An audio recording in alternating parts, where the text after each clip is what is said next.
hei musafir, hei sopir bis, hei pilot dan sebagainya, selagi Anda dalam perjalanan, Anda boleh berbuka, asalkan ini, Anda keluarnya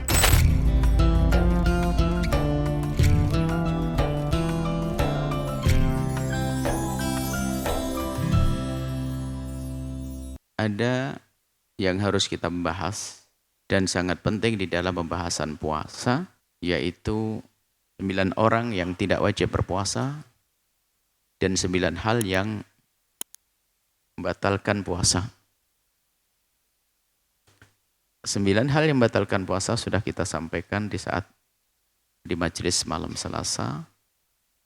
Untuk siapa-siapa yang tidak wajib berpuasa, kita jadikan muqaddimah pada saat ini. Pada pertemuan yang lalu kalau tidak salah kita sudah membahas 2 orang yang tidak wajib berpuasa. Yang pertama adalah anak kecil yang belum balik. Kemudian orang gila. Anak kecil yang belum balik sama orang gila. Sudah selesai pada pertemuan yang lalu. Ini untuk mempermudah hafalan juga. Kita jajarkan anak kecil dengan orang gila itu mirip-mirip karena akalnya belum, nalarnya belum sempurna. Kalau orang gila akalnya tidak sempurna, kalau anak kecil akalnya belum sempurna. Baik. Sehingga kalau anak kecil itu belum malu, ya saya nggak pakai baju, anak kecil belum malu. Tapi kalau orang gila tidak malu sudah, karena memang tidak sudah. Dan itu tidak wajib berpuasa bagi 2 orang ini. Kemudian yang ketiga, juga dua-duanya mirip, 3 dan 4 itu mirip-mirip. Pertama adalah, atau yang ketiga adalah orang sakit. Yang keempat adalah orang tua. Orang tua itu kayak orang sakit. Orang sakit itu kayak orang tua. Jadi dua-duanya ini tidak wajib berpuasa, tentunya perlu penjelasan. Yang dimaksud tua di sini ternyata tua yang memang tampak kayak orang sakit. Kita bahas orang tua dulu. Jadi tua seperti apa? Ada orang 60 tahun, 70 tahun keker. Ya tetap wajib puasa.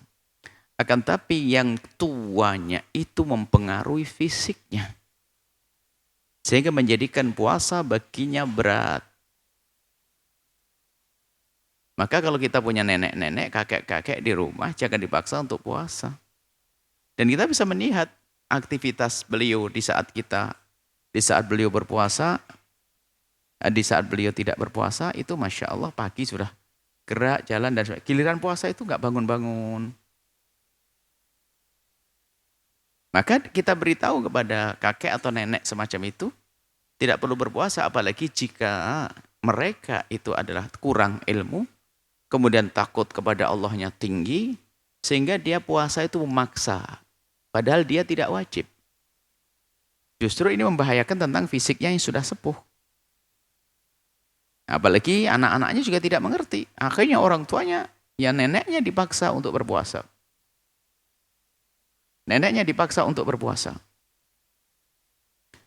Bahkan ini zalim haram. Maka orang yang tua yang memberatkan baginya puasa tidak wajib berpuasa.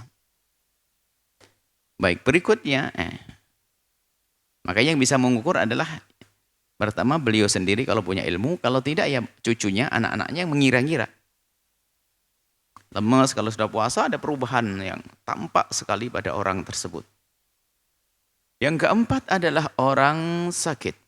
Tentunya sakit di sini harus ada keterangannya, jangan sampai nanti ada anak gadis pulang ke rumah nggak mau puasa gara-gara sakit jerawat. Nah, bukan itu. Jadi sakit yang menjadikan boleh berbuka puasa atau yang tidak wajib berpuasa bagi orang sakit tersebut adalah sakit yang memberatkan bagi dia untuk berpuasa atau membahayakan puasa bagi dia, atau puasa mungkin mengarah kepada semakin parahnya penyakit tersebut. Jadi ukurannya seperti itu, bukan hanya sakit-sakit saja. Sakit yang membahayakan. Nah, termasuk sakit membahayakannya itu adalah jika sakitnya itu memerlukan dia untuk mengkonsumsi obat berkala. Dan itu pasti melewati siang. Dan kalau tidak minum obat akan membahayakan penyakitnya. Maka nggak usah puasa. Ada orang punya sakit jantung dan sebagainya. Maka jika penyakitnya itu menjadikan dia, membahayakan dia, maka di saat seperti itu dia boleh tidak berpuasa. Kalau memaksakan diri untuk puasa, kalau betul membahayakan dirinya, maka bukan jadi ibadah lagi. Bahkan menjadi maksiat. Wala tulqu bi aidikum ila tahlukati. Dilarang kita meletakkan kita pada kehancuran diri. Nah ini. Lalu itu pertama, sakit itu pertama menurut dirinya sendiri. Dirinya sendiri merasakan, Ustadz gak berguna di sini, gak berlaku. Ustadz mengatakan kamu tidak wajib puasa, enggak. Pertama dirinya sendiri merasakan, kapan dia berpuasa mungkin geliang-geliang, pusing, mual, segala macam. Pokoknya berat bagi dia puasa, dia sendiri yang pertama. Yang kedua adalah menurut ahli khibrah, ahlinya, dokter di sini yang ngomong. Jika dokter di sini dipercaya daripada ustadz. Ustadz kan nggak ngerti diagnosa, nggak ngerti penyakit ini. Jadi kalau sudah dokter mengatakan, Pak mohon maaf, Bapak ini harus minum obat berkala 6 jam sekali loh ya, ini obatnya. Tentunya dia adalah seorang dokter muslim yang bisa dipercaya. Nah, di saat dokter mengatakan seperti itu, atau mohon maaf, lalu bagaimana kebetulan dokter yang spesialis yang rawat saya adalah non-muslim. Maka tinggal dicocokkan kepada dokter muslim yang lain bahwasanya apakah betul diagnosa semacam ini lalu pengobatan semacam ini. Kalau dokter yang lain mengatakan iya, ikuti kata dokter itu, maka kita ikuti. Baik. Nah, jika menurut dokter tersebut adalah penyakit ini benar-benar membahayakan menurut dokter bukan menurut ustadz, maka orang tersebut boleh berbuka puasa, nggak perlu puasa, tidak wajib puasa. Jelas ya, sakitnya sakit seperti itu menurut dirinya sendiri atau menurut dokter ahli di bidang tersebut. Baik, ini sudah dapat 2. Kemudian ada ini yang keempat ya, dapat 4 ya, 2 sama 2 4. Sekarang kelima, 6, 7. 5, 6, 7 adalah haid, nifas, dan melahirkan. Biar mudah dihafal. Haid, nifas, melahirkan. Seorang wanita berpuasa seharian penuh, kurang 10 menit buka, haid, batal puasamu. 5 menit sebelum buka. Sebelum adzan dikumandangkan adzan maghrib 5 menit kerasa, aduh, keluar darah haid. Maka batallah puasanya, tapi tidak batal pahalanya. Allah Maha Kasih kok. Nggak usah sedih, hanya mungkin nanti wajib qadha. Ya, nambah-nambah waktu ibadah. Jadi dalam keadaan haid tidak wajib berpuasa, bahkan haram kalau berpuasa. Bahkan haram kalau berpuasa. Nah, jadi sesuatu yang wajib jadi haram ya. Orang sakit yang membahayakan dirinya juga haram berpuasa. Indahnya Islam. Baik, kemudian. Setelah itu, sudah jelas melahirkan. Haid, nifas. Ini ada pembahasan nanti di dalam melahirkan. Mohon maaf, bukan melahirkan. Haid dan nifas, mohon maaf. Haid dan nifas tadi membatalkan puasa. Haid dan nifas. Yani, di sini kita sebutkan urutan-urutannya. Ada haid dan nifas. Kemudian hamil dan menyusui. Mohon maaf kalau haid nifas melahirkan itu membatalkan puasa. Memang mirip-mirip. Jadi biar mudah dihafal. Haid dan nifas. Orang yang terkena nifas tidak wajib berpuasa. Orang haid tidak wajib berpuasa. Selesai. Kemudian, ini berarti 6 ya, dapat 6 ya. Sekarang 7 dan 8. Hamil dan menyusui. Hamil dan menyusui. Orang hamil dan menyusui yang ada catatannya, khawatir. Dan khawatir itu tentu pernah ada pengalaman. Khawatir akan dirinya kalau berpuasa, kalau hamil itu berat. Karena kalau makan pun dibagi dengan yang ada di perutnya juga. Sehingga bisa jadi seorang wanita itu kalau lagi puasa itu makannya tambah. Sehingga cepat laparnya juga menjadi lebih cepat. Laparnya pun juga menjadi lebih cepat. Kalau seorang wanita tersebut di saat berpuasa itu kok ternyata berat bagi dia. Merasakan ada perubahan sehingga mungkin lemes, mungkin ini. Maka itu khawatir akan dirinya sendiri. Maka dia sudah tidak wajib berpuasa. Yang kedua, khawatir akan bayinya. Dia mah no problem. Nggak apa-apa saya. Cuma takut kurang gizi anakku. Nggak berkembang atau bagaimana nanti. Jika ada kekhawatiran akan bayinya pun saat itu dia boleh berbuka puasa. Ya, boleh berbuka puasa. Tidak wajib berpuasa. Ingat, orang hamil, begitu juga orang menyusui. Orang menyusui, bayinya sendiri atau bayi orang lain. Jadi orang menyusui, ya, tentunya di saat dia khawatir akan dirinya sendiri. Kalau dia menyusui nanti semakin cepat, aduh lapar, lemes, baru jam 9 sudah kayak melintir-melintir perut, ini, aduh bayinya sehat banget, nyedot susunya kuat banget, jadi kalau seperti itu maka dia tidak wajib berpuasa.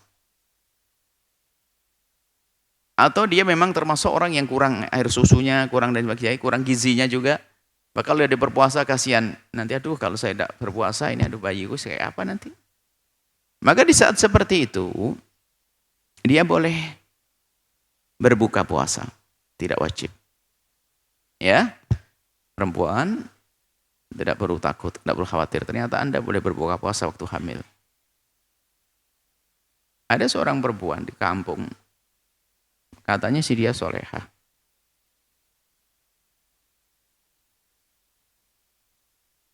Umurnya 60 tahun. 40 tahun, 45 tahun, 45 tahun lah. Solehah, senang ngaji, baca Quran, hatam sehari berapa, seminggu sekali, 2 kali hatam. Cuman dia nggak pernah puasa dia. Nggak pernah puasa dia. Sampai sekarang mungkin kira-kira kalau dikirakan umurnya 45 tahun nggak pernah puasa dia. Tapi katanya solehah. Ada ya orang nggak puasa solehah. Iya, anaknya dia 14, jadi habis melahirkan nyusui. Jadi nggak sempat puasa dia. Habis menyusui, melahirkan, hamil lagi, habis hamil lagi, melahirkan, nyusui, habis nyusui, hamil lagi, melahirkan, nyusui, nggak pernah sempat puasa. Ya nggak dosa dong, mau gitu. Nah ini, ya seperti itu, dia nggak pernah puasa, tapi solehah banget dia. Tapi nanti kalau sudah nggak ngelahirin lagi, kodok tuh. Suaminya suruh nemenin itu yang suka. Enak aja suami itu. Suami suruh nemenin dia. Baik. Cuma nemeninnya suami nggak usah pakai puasa wajib, suaminya puasa sunnah deh. Senin Kemis sama istrinya, ya ikut ya nemen-nemeni ya Pak ya. Melahirkan berat, Anda itu sudah tidak usah melahirkan nemeni tok lah, dikit-dikit kasihan. Sebab ibu hari ini pada ngeluh kenapa? Nggak sempat ngodok sampai Ramadannya Anda punya utang belum dikodok ini. Suaminya nggak pernah nemeni sebabnya. Baik, itu boleh tidak berpuasa dan tidak wajib baginya puasa. Ya, cuma nanti wajib dikodok. Dan kodok sama fidyahnya nanti kita jelaskan di akhir majelis ini. Setelah itu adalah orang 9 bepergian, musafir, ya kan? Ini kita jelaskan musafir. Yang boleh meninggalkan puasa, tempat yang dituju itu harus tempat yang dituju bukan sampainya perjalanannya. Tujuanmu itu lebih dari 80 kilo, 84 kilo lah kurang lebihnya. Jadi tujuan Anda lebih dari 84 kilo. Biarpun Anda belum mencapai 80 kilo. Yang kedua, Anda keluarnya sebelum subuh tiba. Sebelum subuh tiba. Misalnya Anda mau ke Semarang. Mau ke Semarang, berangkatnya sebelum subuh. Berangkat subuh sama ke Semarang, nanti boleh di Brebes sarapan, makan yang kenyang di situ. Yang penting, keluarnya Anda sebelum subuh. Perjalanan yang menuju Semarang, boleh. Berbuka makan di mobil, makan yang kenyang, bahkan mungkin siap nasi bungkus dari rumah, boleh. Bahkan niat dia untuk tidak berpuasa, boleh kok. Asalkan keluarnya memang sebelum subuh. Jadi waktu subuh itu tiba dia di perjalanan, maka dia boleh berbuka saat itu.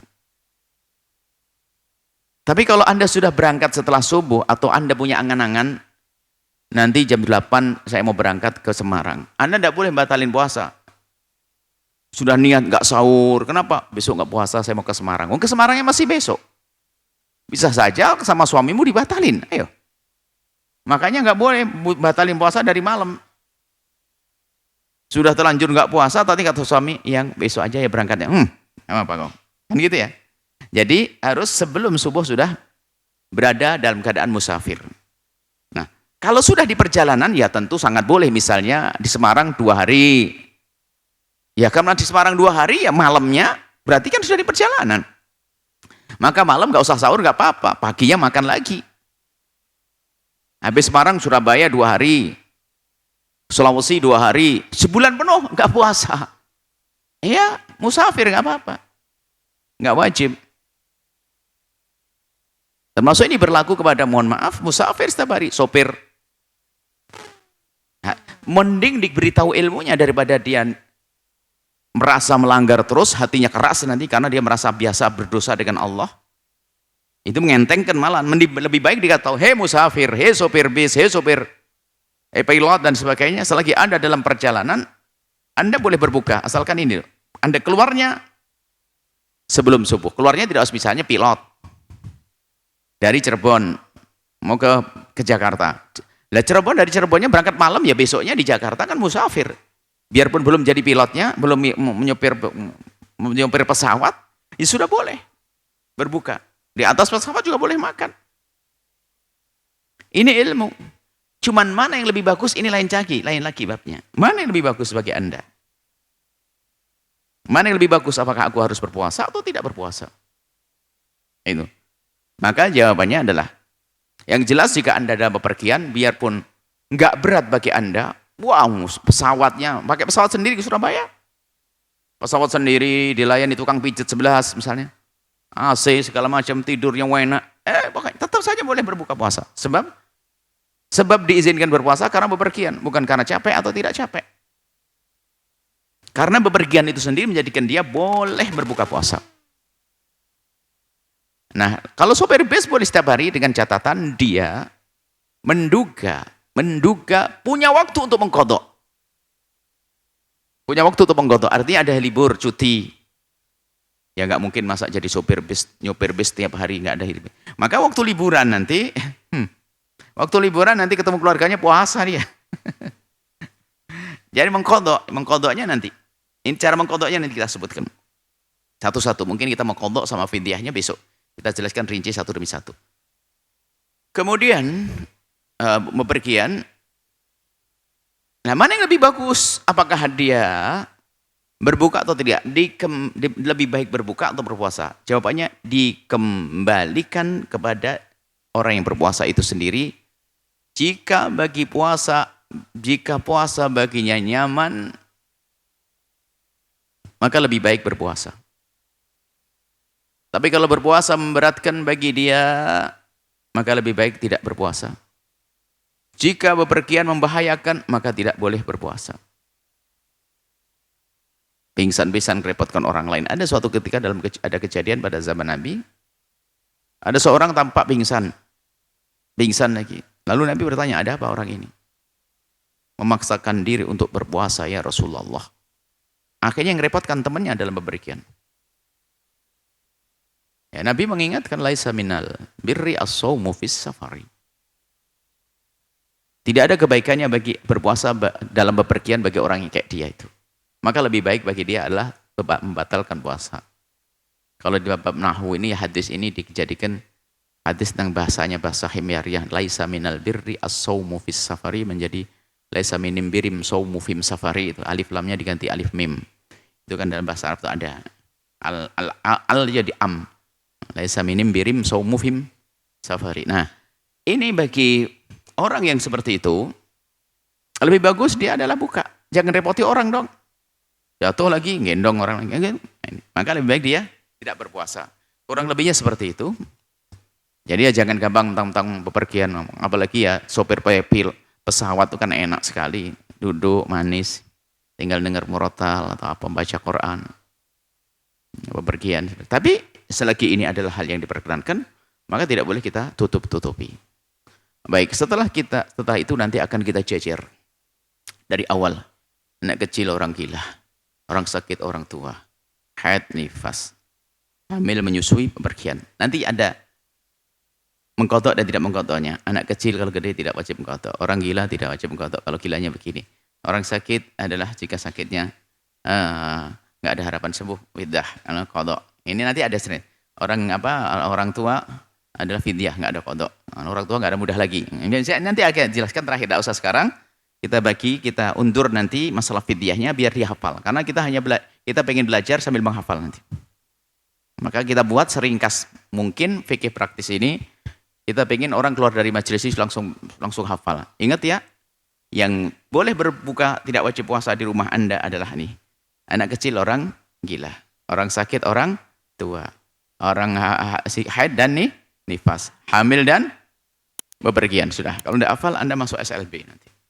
Baik, bismillah.